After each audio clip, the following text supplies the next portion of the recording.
Alarmingly, during his speech, the Chancellor of the Duchy did not answer my intervention on him, asking for confirmation that the express repeal of the 1972 Act under Section 1 of the Withdrawal Act 2018 would be continued. This includes the time and date of our leaving the European Union on the 29th of March 2019. This is the law of the land, which, despite any motions which may be passed, precludes not only an extension of time, but also the revocation of Article 50. This is what the voters voted for in the referendum. Moreover, the Shadow Secretary of State for DEXU, in his exchanges with me last week, asserted that he wanted the repeal of the 1972 Act itself repealed. I'd be grateful if he could contradict that if he wishes to do so. I intervene. I'm sorry, I only caught the second half of that, and no discourtesy intended. The point, if this is the point that is being put to me, I have always said that fixing a date to repeal the Act of the 29th of March was a mistake, because we would always need transition, and we'd need the Act to run during transition. I've always thought that putting a date on the statute was a big mistake for so many reasons, and now we're going to have to put it right before the 29th of March. I understand that point, but that was not the point on which we had an exchange last week, actually. I'm sorry if you didn't catch me at that point.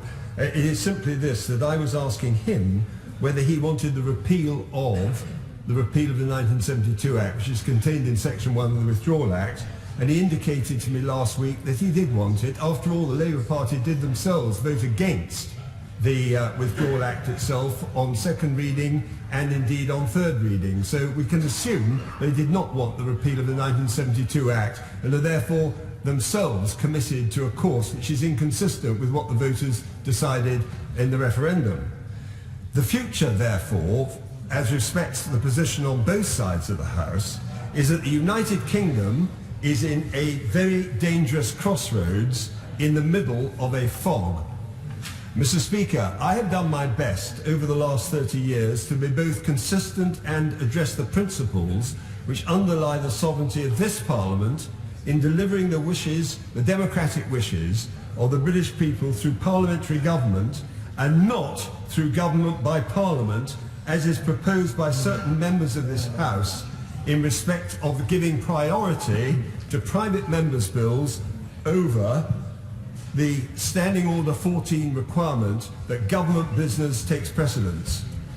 I, for one, believe that this Parliament can both deliver the referendum vote, ensure the constitutional integrity of the United Kingdom, including Northern Ireland, fully comply with the vote to leave following the Referendum Act, passed as we know by 6-1 in this House, comply with the Notification of Withdrawal Act in full, which so many members who are now turning into rejoiners, let alone reversers, actually voted for, and also the European Union Withdrawal Act 2018 in full, which received royal assent on the 26th of June last year, and which itself includes exit day on the 29th of March.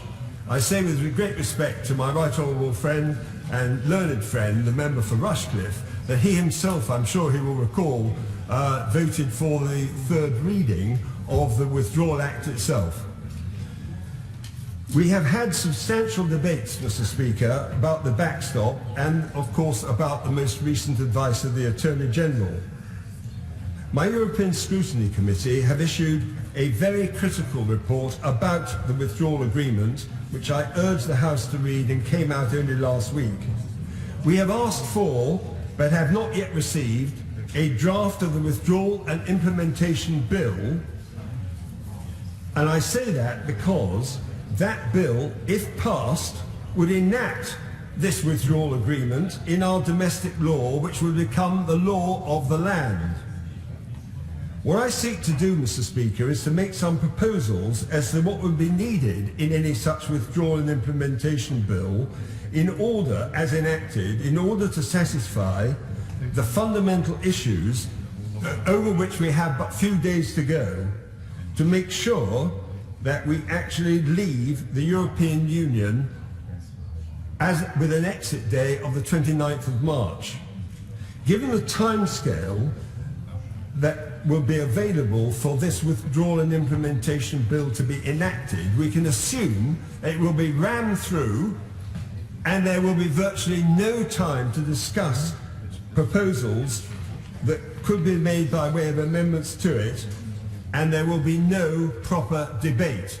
So the law of the land relating to the withdrawal agreement will be literally rammed through this House.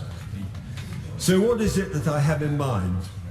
First of all, Mr. Speaker, we must protect Northern Ireland in its constitutional status in the United Kingdom. Discussions have been continuing since the Attorney General's recent advice and will continue, including matters which arise, which are being given further analysis by distinguished lawyers, both as to the backstop and issues arising in international law, including Article 62 of the Vienna Convention.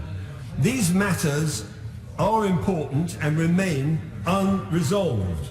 I was extremely glad this morning to hear Arlene Foster today confirming that this was his position as of now, and I trust that when that further analysis is available, then the Attorney General will take serious note of the point that this panel of distinguished lawyers has prepared. Secondly, yes, of course, I certainly... I thank the right honourable gentleman for all the work he does as chairing the European Union Scrutiny Committee. He mentioned Northern Ireland. Does it still concern him what the Minister said yesterday about more power being given to the Irish government? You know, sometimes people, particularly in Northern Ireland, will say there's no smoke without fire.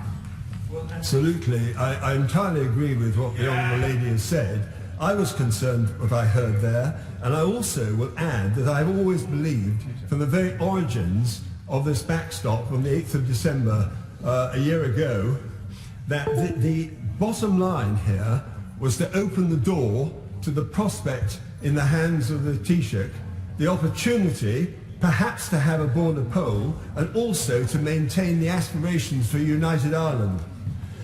So secondly, Mr. Speaker, the Prime Minister has assured me on the floor of the House that the express repeal of the European Community Act 1972 contained in the 2018 Withdrawal Act would be restated in the Withdrawal and Implementation Bill as enacted.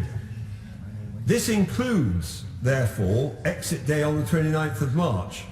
It would have to be an express repeal, and secondly, in respect of any potential disapplication by the courts under Article 4 of the Withdrawal Agreement, combined with Sections 5 and 6 of the European Union Withdrawal Act 2018, the bill would need to contain an express exclusion of the power of the courts to disapply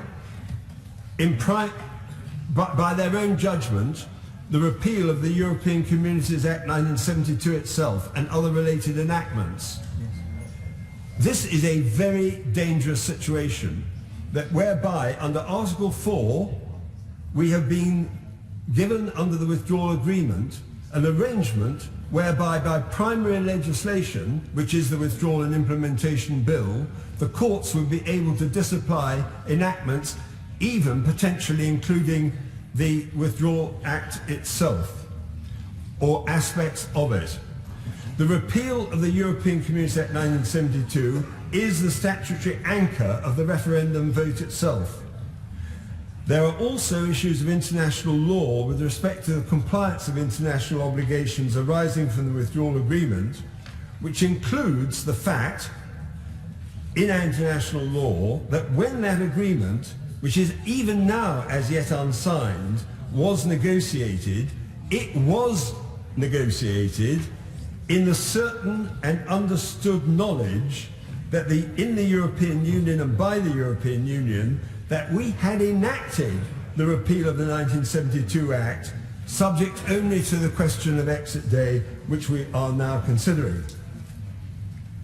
The repeal itself is paramount, and it applies also to the backstop and the constitutional status of Northern Ireland as an integral part of the United Kingdom. This is, just one moment, I'll finish my sentence. It is essential that this repeal is maintained within the framework of the constitutional integrity of the United Kingdom, as I have repeatedly stated with respect to the question of control over laws, and I'll repeat again what I said to the Prime Minister 2 days ago.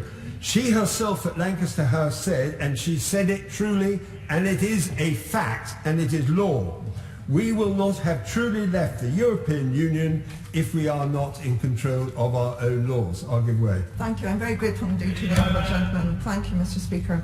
May I just correct the record and just make absolutely clear that the Brexit deal that the Prime Minister has signed actually protects the Good Friday Belfast Agreement on page 307, and it protects the consent principle, so that the constitutional status of Northern Ireland remains unchanged by the Brexit deal and the political declaration. It remains in the hands of the people of Northern Ireland voting in a border poll. I'm grateful to the Honourable Lady for that point, but I will make this point in addition, that actually we do not know what the withdrawal and implementation bill will contain. That is the problem. That is why my European Scrutiny Committee insisted that we see a draft of it, because it's one thing to have a treaty arrangement which as yet is still uncompleted and unsigned. It's another thing then to know how the draftsman is attempting to implement it in a bill which we haven't even seen. It's a very serious problem, and we've got almost no time, as the Honourable Lady will understand as a lawyer herself, in order to examine the very significant provisions which will be included in that bill. I'm most grateful to the Honourable Gentleman for taking a second intervention so promptly. Can I just repeat to the Honourable Gentleman that the political declaration on the future relationship between the United Kingdom and the EU says, in black and white, I haven't invented this, in black and white, that it protects the Good Friday Belfast Agreement in all its parts, Does the Right Honourable Gentleman suggest to this House that the Prime Minister and this government don't mean and keep their word? I'd be very concerned if that's what he suggested. To say that on the matter of, for example, the Chequers deal, we went through the whole of the ramifications enacting the Withdrawal Act with royal assent on the 29th of March, and on the 6th of July we had it completely overturned. That's why I said in a previous debate I had lost trust in the government and the Prime Minister. That's the point. I'm asking a lot of big questions on this simply because I have grave doubts as to what we will be confronted with. And this bill, as enacting into our domestic law, the arrangements which are supposed to be included in the withdrawal agreement, which I've been so vehemently opposed because I think it undermines the sovereignty of the United Kingdom Parliament and the vote, is my reason for actually stating to her now that I retain my concern and my distrust. Now, Mr. Speaker, could I say this? I will indeed. Can I thank you for giving way? I should say we do need to call out the idea that the Irish government are trying to deliberately cause problems to push a referenda to try and get United Ireland. The Irish government have been trying desperately to make sense of what has been a confusing negotiation led by this Parliament and by this government, making sure that their own interests, of course, are aligned. But it is not the case, as has been stated, that the backstop doesn't provide a problem for the Good Friday Agreement and for Northern Ireland, because it does. And that's been the lion's share of a lot of the debate that have taken place here. Because if you're not part of the customs union, the single market, you have got to have a border somewhere, whether that's on the island of Ireland or in the Irish Sea, it's got to be somewhere. And the idea that you can cast that aside of it is not important, quite frankly, is negligent. We cannot continue to have that kind of vacuous debate in here. Let's have it on substance. I can only say to the Honourable Gentleman, having as it were been involved in these European issues for about 34 years, and also having some knowledge of constitutional law and the way in which these things operate in practice, I simply say to him that I'm not going to trust anybody or anything until I see a copy of the bill, which would be rammed through this House. If we hadn't had a chance to look at it before, would put us considerably at risk. That is the point I'm making, and I think we need to take that into account. Anyway, the question to which I now turn is the framework of our having left the EU lawfully under the European Union Withdrawal Act 2018. Subject only to the extension of time, this is the law of the land, and how we assert our own sovereign constitutional right not merely to reaffirm, but to guarantee in law that we do control our own laws in this Parliament as a sovereign nation in line with the democratic wishes of the British electorate in general elections. The European Communities Act itself was passed on the basis of the white paper which preceded it. In that white paper, there was an absolutely unequivocal statement that we would retain the veto in matters affecting our vital national interests. Gradually, over time, since 1973, there has been a continuing reduction, a whittling away of this veto away to virtual extinction.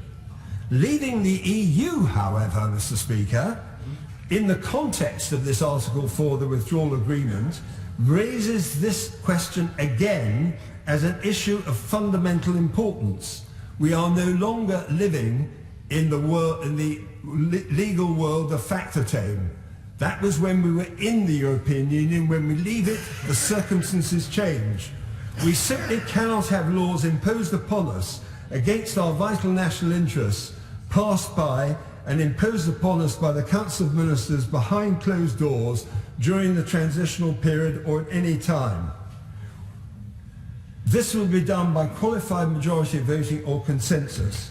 It would subjugate, as I said to the Chancellor of Lancaster in my first intervention on the previous debate, this would subjugate this Parliament for the first time in our entire history, as we have left the European Union, without our being part of the European Union, and therefore it would be a radical invasion of the powers and privileges of this House, which I believe would effectively be castrated during that period of time. We would be subjected to total humiliation. I therefore regard it as axiomatic that in the Withdrawal and Implementation Bill as enacted, we include a parliamentary veto over any such law within the entire range of European treaties and laws.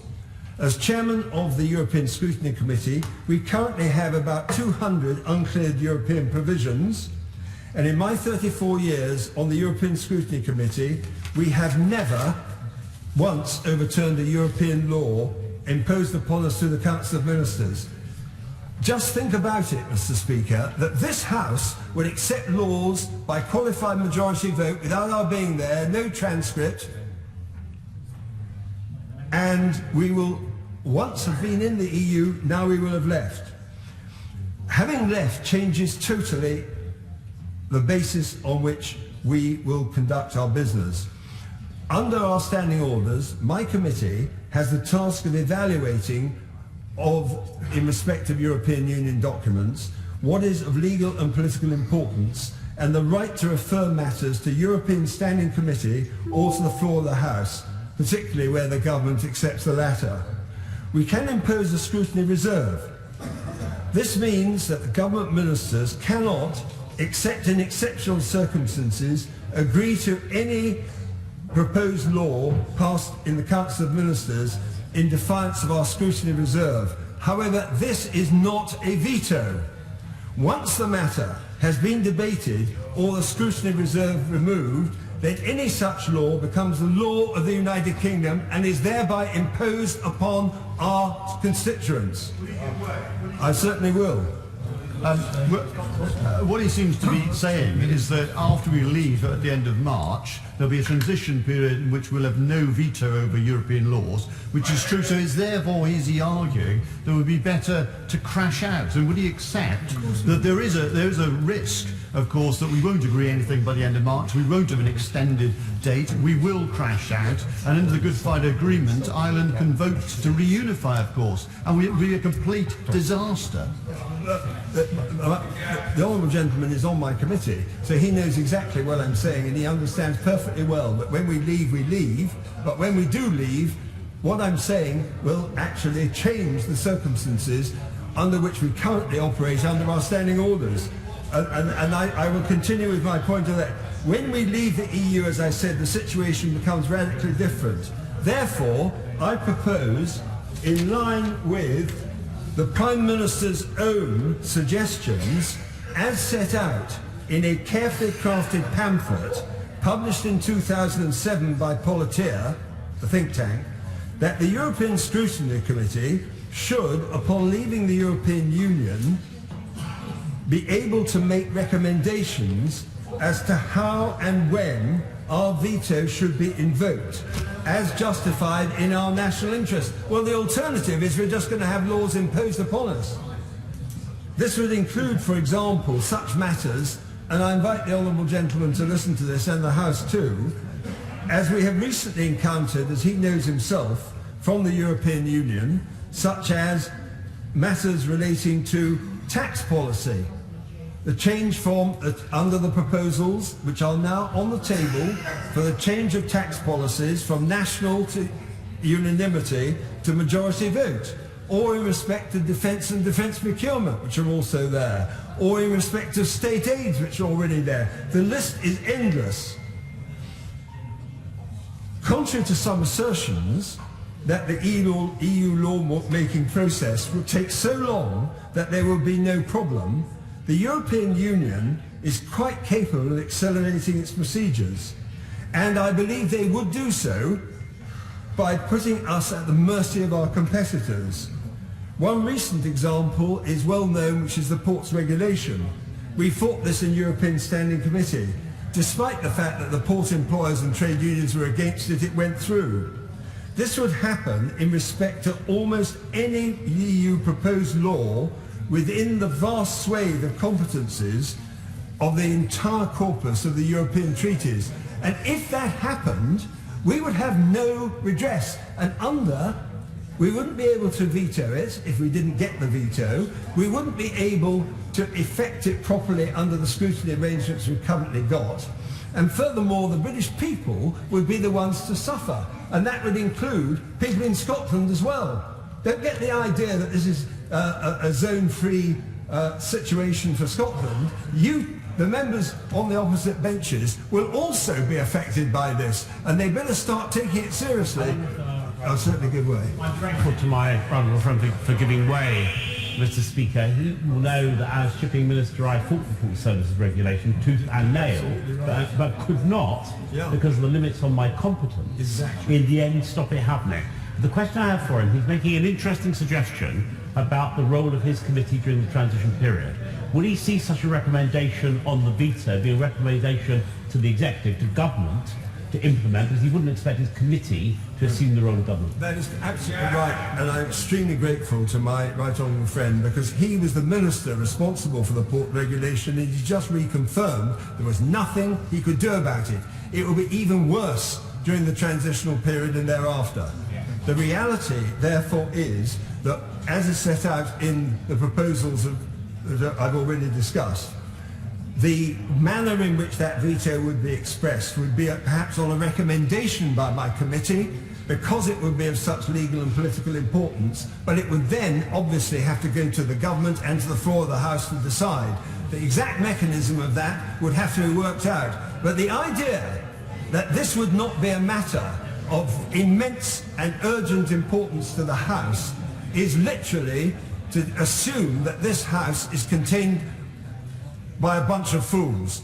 Anybody who thinks that you can have qualified majority vote by the European Union imposing laws upon us on any matter within the corpus and range of the European treaties without having some means of blocking it is unthinkable.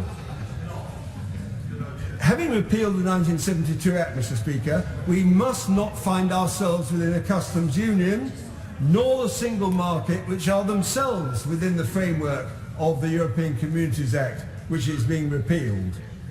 Not only because our manifesto is the basis on which we were elected, but also because leaving the European Union includes the repeal of the 72 Act. We must therefore also protect Northern Ireland within the constitutional framework of the United Kingdom, whose Parliament, the United Kingdom Parliament, some may find this surprising in the light of what we hear from some other sources, includes Northern Ireland itself. They are represented here as members of the United Kingdom. They pass the laws regarding the repeal of the 1972 Act, and that was contained in Section 1 of the European Withdrawal Act itself. In conclusion, I would simply say, Mr. Speaker, that without prejudice to any further discussions, we may be in a position shortly to move to a point in which we do not merely check out of Hotel California, but we take the bus to the airport and we fly out of the EU altogether.